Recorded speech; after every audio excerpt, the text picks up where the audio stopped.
The Hanukkah Guest.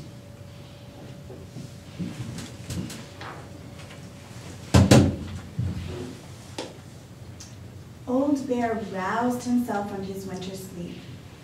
He yawned a gigantic yawn. Then he stretched himself all over. Finally, he poked his nose outside of his den.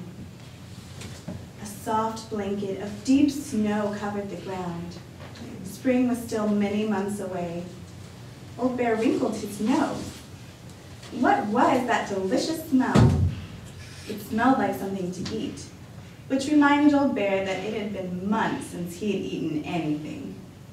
Old Bear's empty stomach rumbled. He shook himself all over, then lumbered out of his den to follow the delicious smell. Bubba Braina took the last potato latke from the pan and put it in the oven with the others. The latkes would stay warm in there until her guests arrived. Bubba Braina was 97 years old and did not hear or see as well as she used to, but she still made the best potato latkes in the village. Every year at Hanukkah time, all her friends made their way through the snow to her little house on the edge of the forest. How they loved those latkes. Bubba Braina always made plenty. But tonight, on the first night of Hanukkah, she made twice as many as usual. Tonight was special. Tonight, the rabbi was coming. Bubba Braina put on a clean apron and set the table. She filled a bowl with nuts for the dreidel game. Kitzel the cat rubbed against her ankles as she bustled around the kitchen. One last chore, the candles for the menorah. Bubba Braina went to get them. Just then, she heard a knock at the door. It wasn't exactly a knock, more like a soft thumping.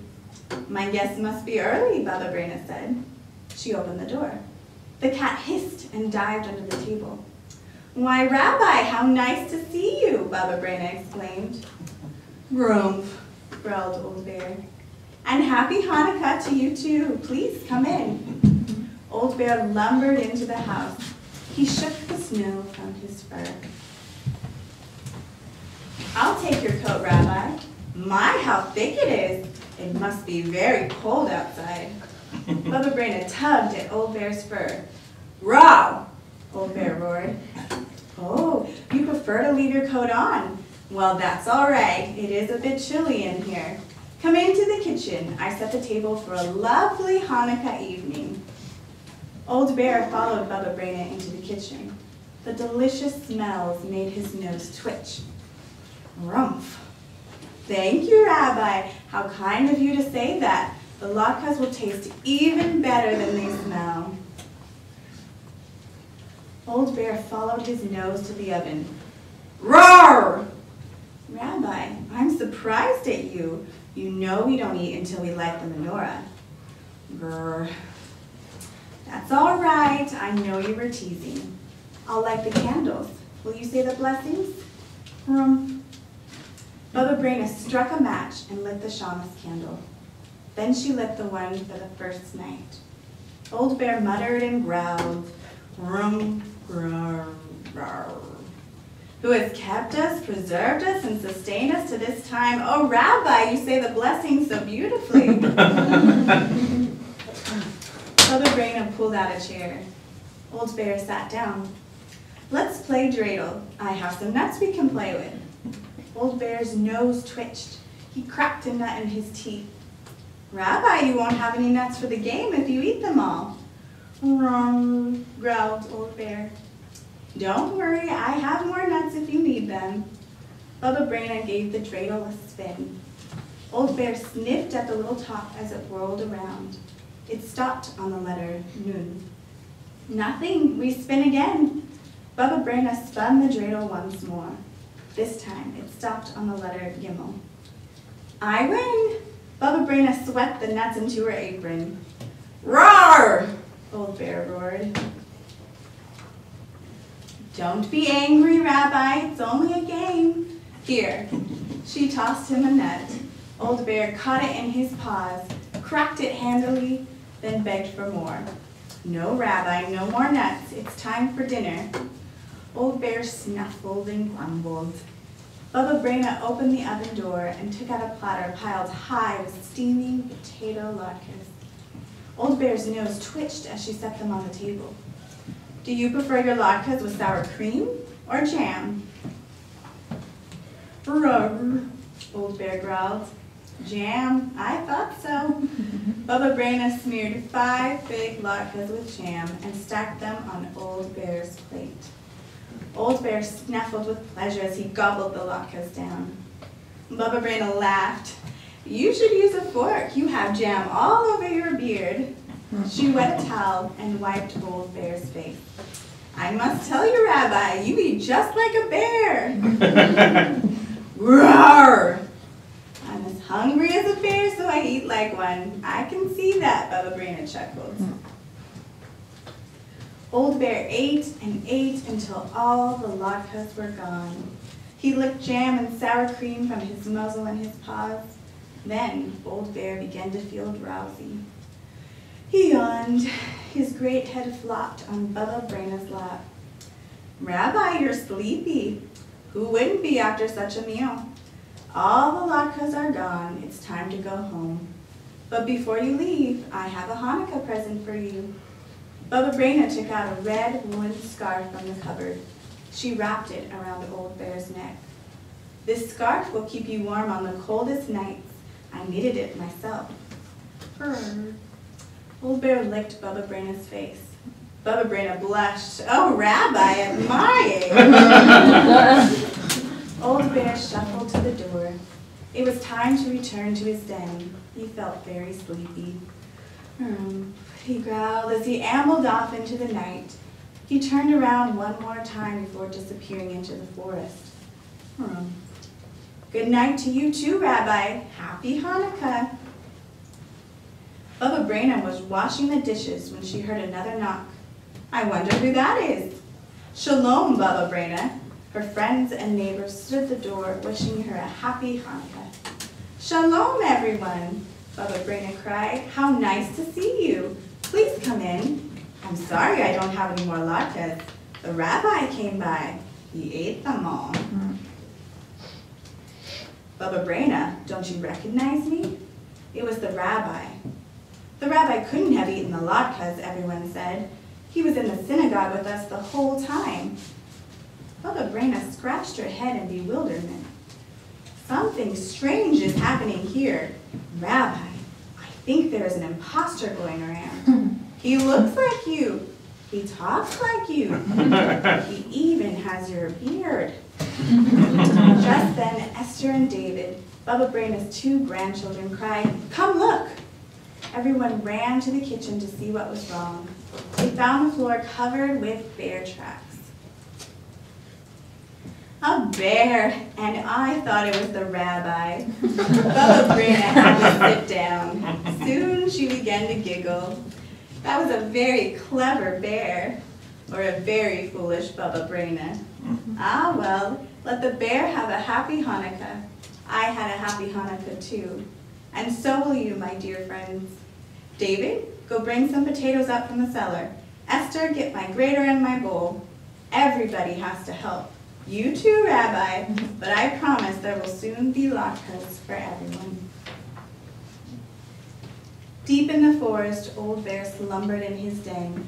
His stomach was full of potato latkes. The warm woolen scarf was wrapped snugly around his neck. Pleasant dreams, Old Bear, and happy Hanukkah.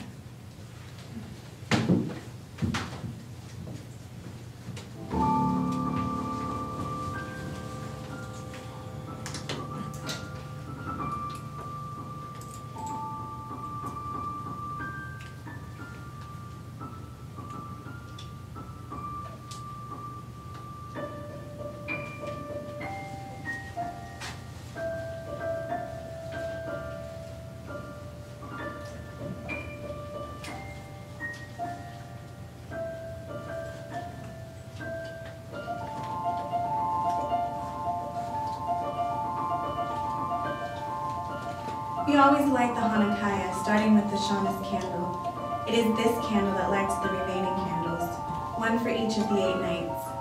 We put the candles in from right to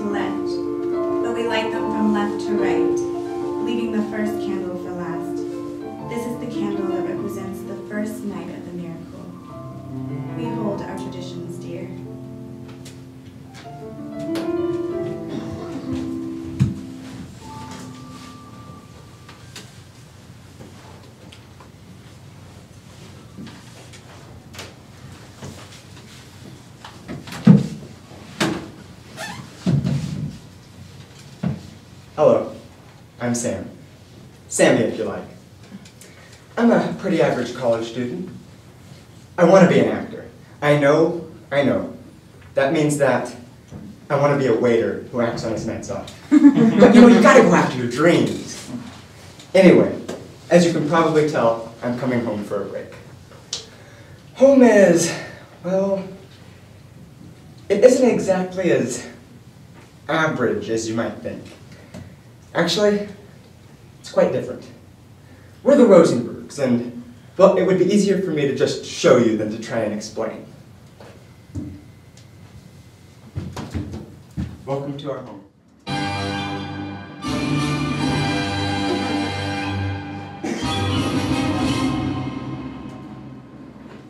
Mom, I'm home. Wait for it. Not that salesman again. I told him we had no need for an instant matzo ball maker. I told him your matzo balls are just fine. They're wonderful, in fact. I wouldn't change a thing. I wouldn't want them to be any lighter. It would, ruin the experience. Of course there's nothing wrong with my matzo balls. Did you think there was? No, dear. You are a wonderful cook. I'm very lucky to have you. Boy, Ron, forget about the matzo balls. Your son's here. He's waiting. Those are my parents, Avram and Esther. They may seem like a funny pair, but they have a great love for each other, and of the culture that they've come from. They want to pass down their traditions like their parents did before them. For my mom, cooking is an extension of the love of her culture. It's her way of taking care of us and providing in her way. Although, I wouldn't recommend the matzo balls. They're the one thing I wish we didn't try to pass down. Get them. I think I hear them coming. Oh, my Shmuley, my son, welcome home. Oh, you look so skinny. Are they starving you up there? They can't just feed your knowledge, you know. They gotta feed your stomach, too. I need to eat, Mom. I actually just had a huge lunch. Oh, you just wait right there. I'll bring something out for you, Nasha. Hold you till dinner. There's that love again. If I'm not careful, it'll turn into love handles. My son, my firstborn, welcome home. Dad, I'm your only child.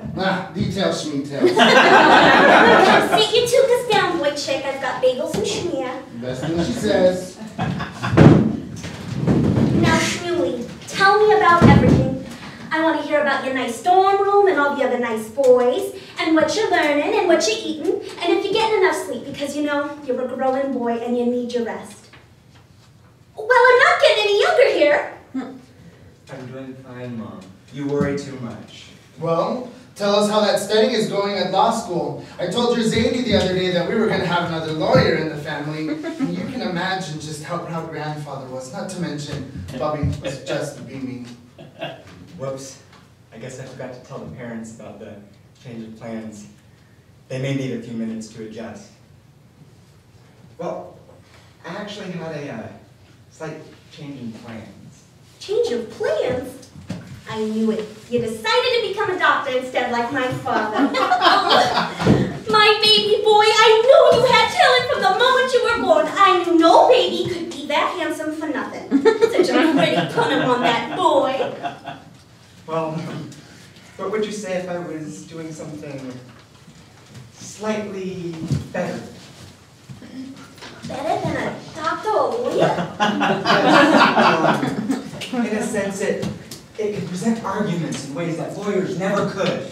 And it cures the ailments of the human soul. That was stretching it a bit, I know. Well, what could this be? Theater? The theater? Oh, no. I've always said my prayers and I try to obey the commandments. That's okay. I understand. The family name doesn't matter to you. You will leave us when we are old to support ourselves. I knew sending him to that Gentile school would be bad news. Now, Esther, I'm sure the boy's just going through a phase. They actually took that pretty well, considering everything. They've worked hard to give me opportunities that they've never had, and I know they won't keep me from this opportunity. However, this other news could go either way. I actually have some other exciting news. Well, speak up, son. I've met a girl. A girl? Oh, my prayers have been answered. Todorama. Well, what's her name, Shmuley? Her name is Sarah. She really is quite a girl. Sarah, a good, strong Jewish name. Oh, well, tell us about her. Why don't you bring her here to meet us? Well, I do want you to meet her, but there is something you should know.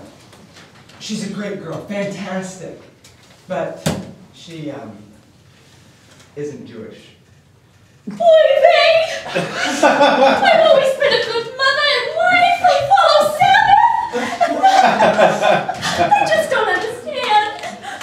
What about Rivka next door? She's a nice Jewish girl. Why, she can cook too. You should try her matzo balls. That's the matzo ball. Uh-oh, this isn't going well at all. Sarah can cook, though. She made the best chicken noodle soup I think I've ever had. And what about chopped liver? I can make my way out of this one. And what about your children? What would they be? Her grandchildren, Mom. Me? A bee? Well, where would you live? Because, you know, I would have to see them at least twice a week. Esther, maybe the boy's right. Maybe we should just give him a chance. Sit down, sit down. You know, your mother and I, we are set in our traditions and our ways. We've had to do it for the survival of our people. But we also want you to be happy. Right, Esther? Yes, of course I want you to be happy, Shmuel. Just don't forget where you have come from. That's all I ask. I won't, Mom. So I suppose Sarah makes the best latkes you ever had too. Perhaps I should just throw away the batch I was making for tonight. Latkes, Mom. I'm as Jewish as they come when it comes to latkes. Especially with some sour cream. Oh, of course. Don't worry. I won't forget where I come from. I will always be Shmuel Eliezer Jehoshaphat Rosenberg. And nothing will change that. Although I was thinking about shortening my legal name to Sam Rose. Kind of catchy.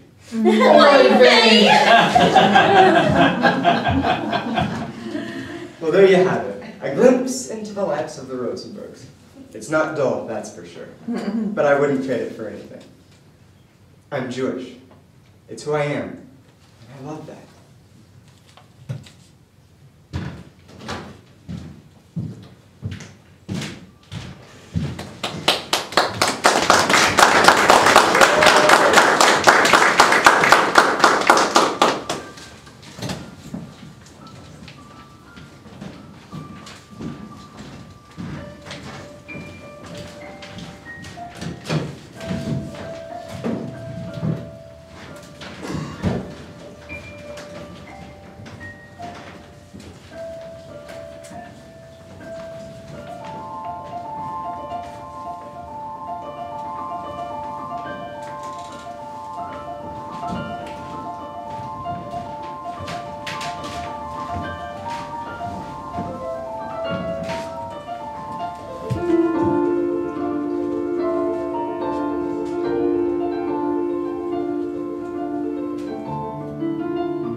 Menorah is a symbol of our people.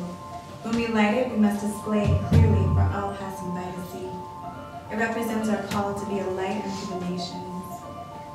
There is so much darkness in the world. Darkness that threatens to extinguish our light.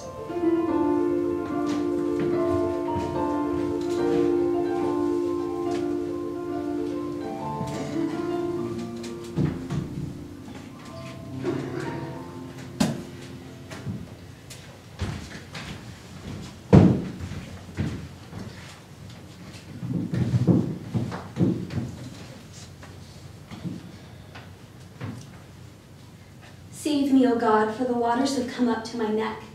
I sink in the miry depths where there is no foothold. I have come into the deep waters, and the floods engulf me. I am worn out calling for help. My throat is parched. Life in the ghetto was dangerous and challenging. A day in the ghetto would be like a month in normal circumstances.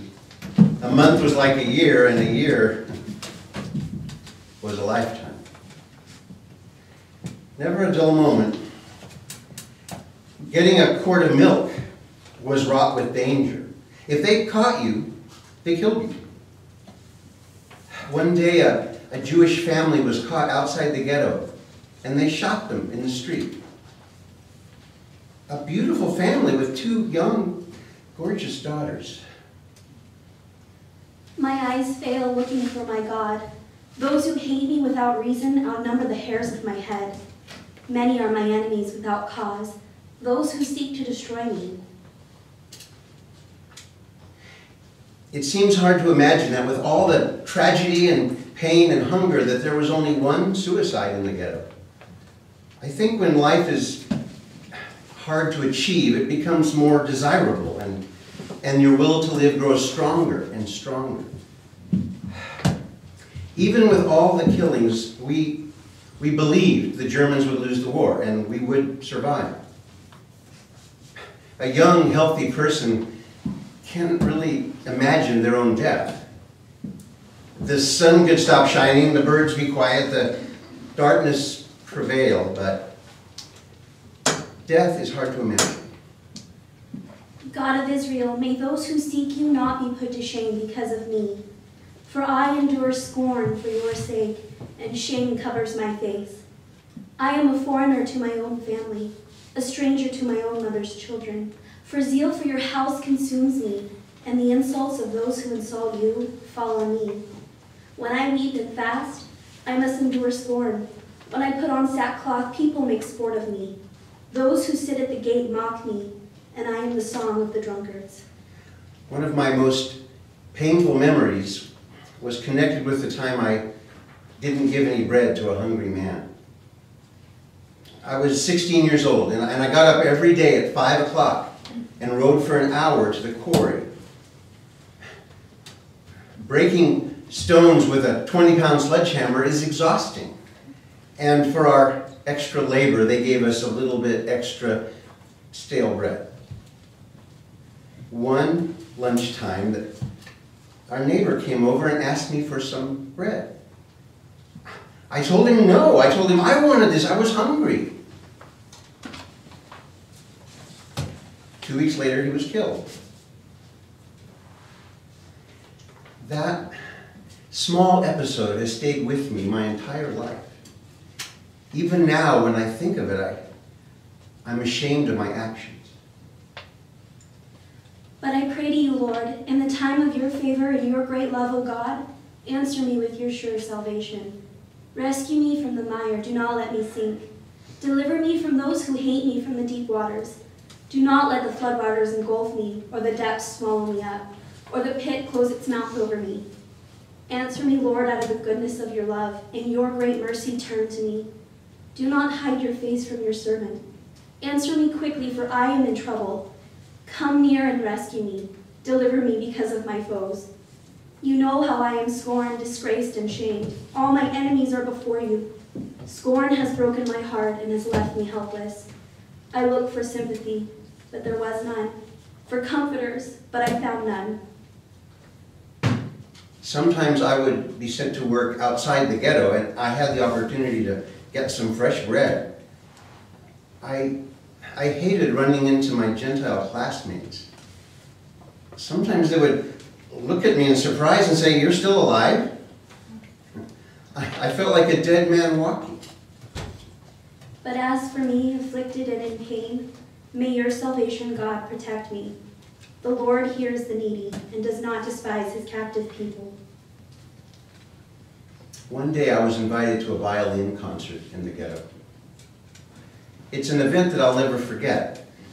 In a small, dark room, 15 teenagers gathered to listen to their friend play the violin. I looked at their emaciated faces, streaked with pain and their downcast eyes reflecting the distress in their soul. They were like withering branches torn off of a healthy tree. The violin played cheerful Russian music, Tchaikovsky, Stravinsky, and then suddenly the tune changed. And the familiar melody, the hatifka, filled the room. Adlu avda tikvazinu. My hope is still alive. The music, the words, they brought tears to my eyes, and stood up. And through the tears I saw these beautiful youth condemned to death. And I asked myself that question, why? Why is this happening to us?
Sent to a better life, they told us.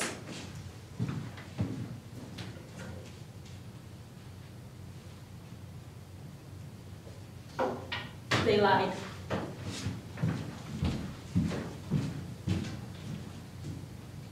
Packed to go, our lives in a suitcase. Forced on a train, sardines in tin. Destination? Unknown. We'll be there soon, they told us.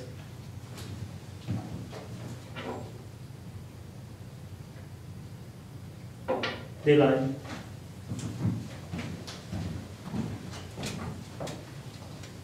Half of us dead. Most of us dying. We arrived, our lives thrust into Nazi fists. Families separated. People alone. You'll see them again, they told us.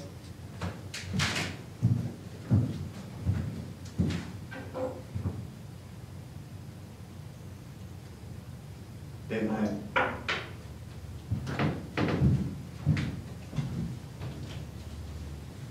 They picked us out, worthy from useless. Was this just a sick game? Who were they to say? Who were they to judge? It'll be over in a little while, they told us.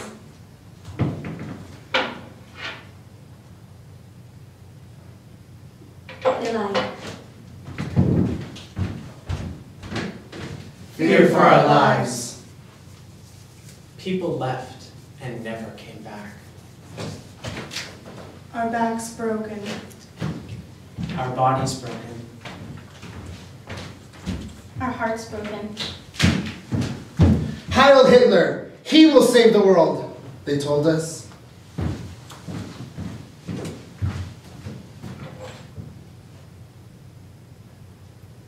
They lied.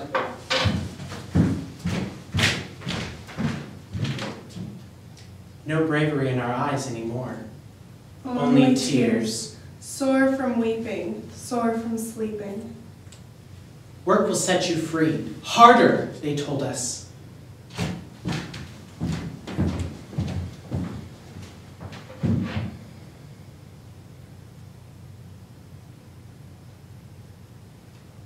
They lied.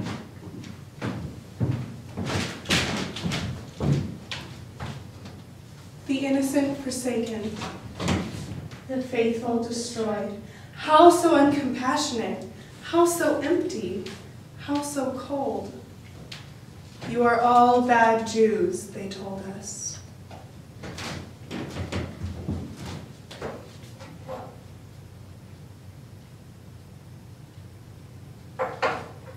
They lied.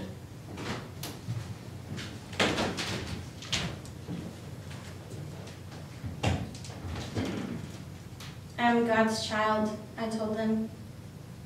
I'm a light in the darkness, I told them. It's just a shower, they told me. They lied.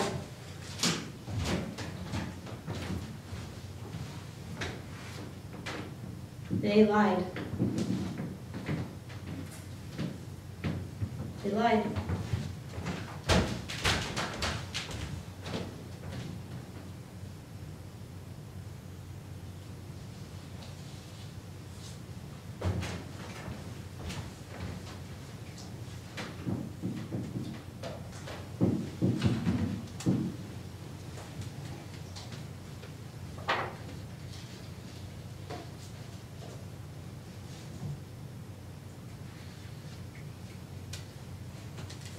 Many years ago, there was a little girl who had a beautiful, shiny menorah. The little girl knew that the menorah was a very important part of the festival that was to begin at sundown. She closely watched each member of her family, noticing how excited they were about lighting the candles. The little girl wanted to be excited too, but there was one unavoidable problem. She was afraid.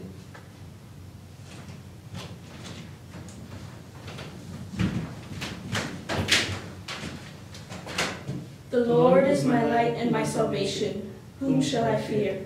The Lord is the stronghold of my life. Of whom shall I be afraid?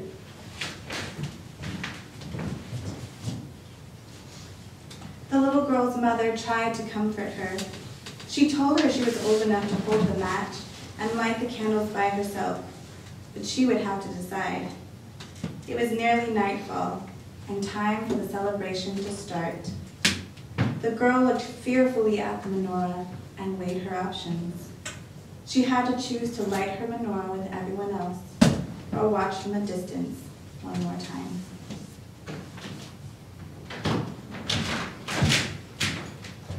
Believe in the light while you have the light, so that you may become children of the light.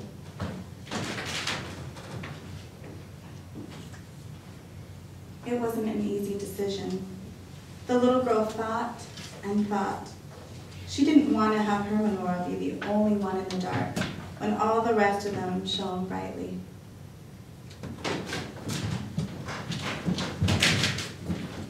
For God said, "Let light shine out of the darkness," made his light shine in our hearts to give us the light of the knowledge of God's glory displayed in the face of Christ. Darkness had fallen, and it was time. The little girl watched as one by one, each relative came up and lit their candles. She squared her shoulders and took a step forward just as the last person stepped back. She had made her decision. She would light her menorah. She knew that she was fulfilling the role of her people.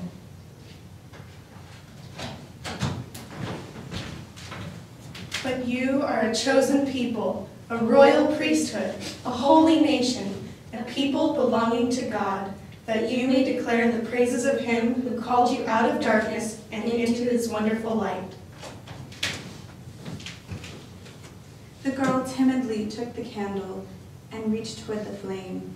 As she saw her beautiful menorah begin to shimmer with the light, she forgot to be scared. Excitement filled her as she realized her menorah would never again remain dark. How had she missed out on this for so long? She looked proudly at her menorah, burning brightly with the others. The little girl had conquered her fear. She couldn't wait for the opportunity to light the candles again the next day. "Mother," she asked, "may I put my menorah in the window so the whole world can see how wonderful it is?"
Shamas candle stands higher than the rest, yet its task is to humble itself and light the other candles.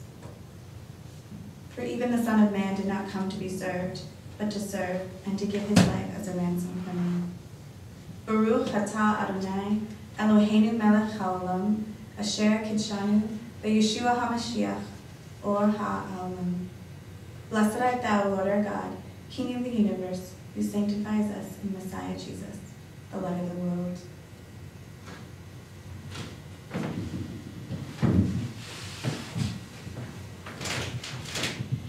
I am the light of the world. Whoever follows me will never walk in darkness, but will have the light of life.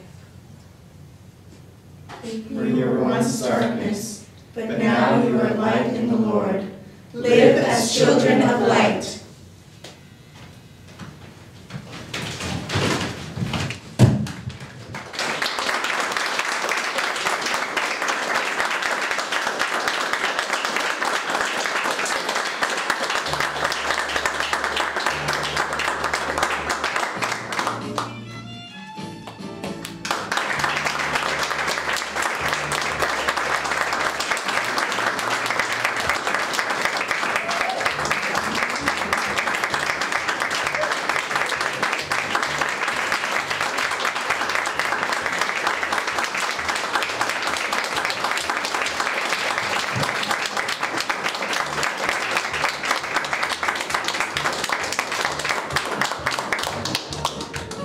Thank you all for coming, and on behalf of Hannah, we're going to be having a bagel reception. It says that in the program, but just in case you didn't see it, at Townsend 1, right across from the seminary. Garden in Townsend are the cross streets. So if you could join us, that would be really great. Thanks for coming.